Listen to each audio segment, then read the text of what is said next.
তারা এই কাজগুলোর মাধ্যমে তাদের চরিত্রটা উন্মোচন করবে। হ্যাঁ, তারা কি ধরনের চরিত্র, তাদের লিডার কি ধরনের। গতকালকে যে একটা অনাকাঙ্ক্ষিত ঘটনা ঘটে গেছে, তো তারই আলোকে আপনারা হয়তো বিভিন্ন স্টেপ ইতিমধ্যে নিয়েছেন, আপনি ইতিমধ্যে বিভিন্ন চ্যানেলের সাথে মেনশন করেছেন, তো সর্বশেষ এই ব্যাপারে যদি আপনি একটু সংক্ষেপে আমাদেরকে সর্বশেষ আপডেটটা দেন প্লিজ। না, আমরা তো এটা ইউএসএ যথাযথ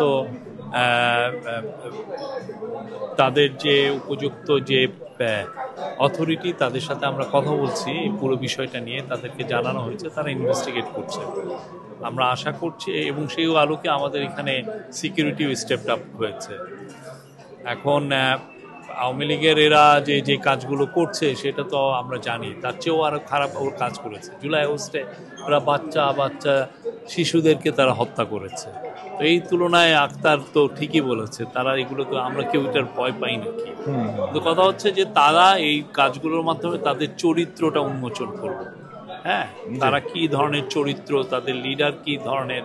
হ্যাঁ, আর ওরা যদি মনে করে এগুলো করে ইন্টারন্যাশনালি কেউ ওদেরকে সিম্প্যাথি দেখাবে বা কোনো ধরনের কোনো খুব অ্যাটেনশন ড্র করবে, এটা পাগলের প্রলাপের মতো। এতে কি কেউ হয় নাকি?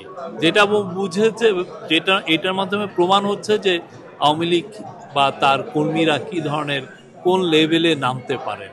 হ্যাঁ, ছেঁচড়ামিরও তো একটা সীমা আছে। আপনি এখানে সিটিপি স্টেট বিএনপিতে আছেন, দায়িত্বে আছেন সভাপতি হিসাবে, আপনি কি মনে করেন যে আপনাদের জায়গা থেকে কোনো ব্যর্থতা ছিল বা কোনো কমিউনিকেশন গ্যাপ ছিল আপনাদের পক্ষ থেকে? আসলে আমরা পারমিশনের জন্য 4 নাম্বারই চেষ্টা করেছি, কিন্তু প্রশাসন, এয়ারপোর্টের যারা দায়িত্বরত, ওরা আমাদেরকে পারমিশনটা দেয় নাই। একেবারে শেষ পর্বে যাইয়া তারা আমাদের নাম্বার 8 টার্মিনালে পারমিশন দিলেন। ওখানে আমাদেরকে দিলেন 2টা থেকে 4টা। এর আগে ছিল আপনার অঘোষিত আওয়ামী লীগ নামে যে জঙ্গি সংগঠন, ওদের পারমিশনটা নিয়েছিল 12টা থেকে 2টার থেকে 4টা আমরা ওখানে অবস্থান করছি। এরপরে আমরা যোগাযোগ করার চেষ্টা করার পরে শুনতে পেলাম যে আমাদের মহাসচিব মহোদয় উনি বের হয় নাই। হ্যাঁ, আমাদের যিনি প্রধান উপদেষ্টা, ওনার সাথে উনি আসে নাই। তখন আমরা কি করলাম, আমরা 4 নাম্বারে গেলাম। 4 নাম্বারে যাইয়া আমরা অনেকক্ষণ ওয়েট করলাম।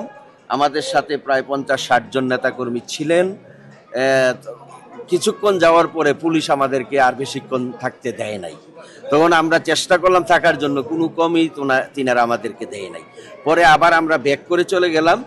যা এখানে যে কোনো একটা লোক আমাদেরকে একটা মেসেজ দিলেন যে মহাসচিব চলে গেছেন। হ্যাঁ, তখন আমরা বারবার চেষ্টা করলাম, আমরা কারোর সাথেই যোগাযোগ করতে আর পারলাম না।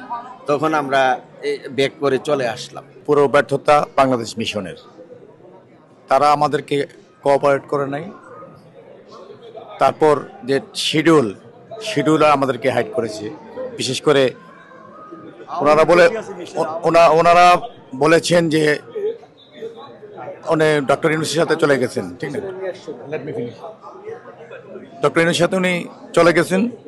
তারপর আমরা 8 নাম্বার থেকে আমরা 4 নাম্বার এসেছি। দীর্ঘ আমরা 2 ঘন্টা অপেক্ষা করেছি। তাদের সাথে আমরা যোগাযোগ করার চেষ্টা করেছি। I think they are failure. They don't get any message for us. তো আমি পুরা responsibility they should be taken, Bangladesh mission. আমরা যখন শুনলাম যে আমাদের মহাসচিব সাহেব ভিতরে আছে, তখন আমরা আন্তর্জাতিক বিষয়ক সম্পাদক আনোয়ার এস খোকনের নেতৃত্বে 40-50 জন আমরা ওই 4 নম্বর বুথে যাই। যাওয়ার পরে ওখান থেকে একজন মিশন থেকে একজন এসে খোকন ভাইকে বলল যে ওনারা জনাব ইউনূস সাহেবের সাথে চলে গেছে ভিআইপি গ্যাস দিয়ে। তখন আমরা এখানে তারপর দাঁড়ানোর পর থেকেই আমরা দেখলাম সিক্রেট সার্ভিস এসে আমাদেরকে বললো, তো আপনাদের এনে থাকার দরকার নেই, আপনাদের পারমিশন আর নেই, আপনারা চলে যেতে পারেন। তখন খোকন ভাইকে সহ আমাদের সকলকে পুলিশ এখান থেকে চলে আসার জন্য বলে, এই মর্মে আমরা চলে আসি। কিন্তু আমাদের কোনো ব্যর্থতা ছিল না, ব্যর্থতা পুরোটাই মিশনের ছিল। মাননীয় প্রেস সেক্রেটারি স্পেসিফিকলি ক্লিয়ার করে বলেছেন, সকল সাংবাদিক এখানে ছিলেন, বিভিন্ন প্রেস ইলেকট্রনিক মিডিয়ার সাথে উনি ক্লিয়ার করে বলেছেন যে আসলে উনাদের পক্ষ থেকে সর্বাত্মকভাবে যে রেগুলারিটি মেনটেন করা উচিত উনারা সবগুলো করেছেন। এবং বিএনপি নেতৃবৃন্দ যেটা বললেন, যুক্তরাষ্ট্র বিএনপির বিভিন্ন পর্যায়ে এখানে নেতৃবৃন্দ আছেন, তারাও বর্ণনা করেছেন। আসলে এখানে ব্যাপারটি হচ্ছে যে বিএনপি বা তার অঙ্গ সংগঠন, বিভিন্ন রাজনৈতিক দলের অসংখ্য নেতাকর্মী এখানে ছিল, কিন্তু যখন কোনো একটি মব সন্ত্রাস করার ইচ্ছা থাকে, তখন আসলে 300, 400 বা 500 বা তার অধিকও যদি থাকে, তারা তো সেটা করবে।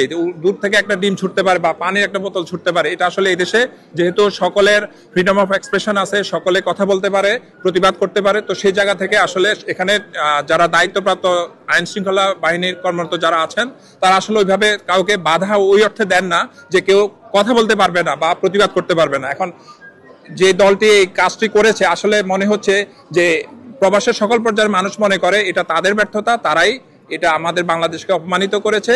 কারণ আলটিমেটলি ডক্টর মোহাম্মদ ইউনূস তিনি কোনো দলের না, তিনি বাংলাদেশের সম্পদ, তিনি সারা বিশ্বের সম্পদ, এবং এরকম একজন বিশ্ববরেণ্য ব্যক্তিকে অপমান করার মাধ্যমে তারা নিজেরা তাদের সর্বশেষ যে অবস্থানটি ছিল সেটিও তারা বিসর্জন দিয়েছে।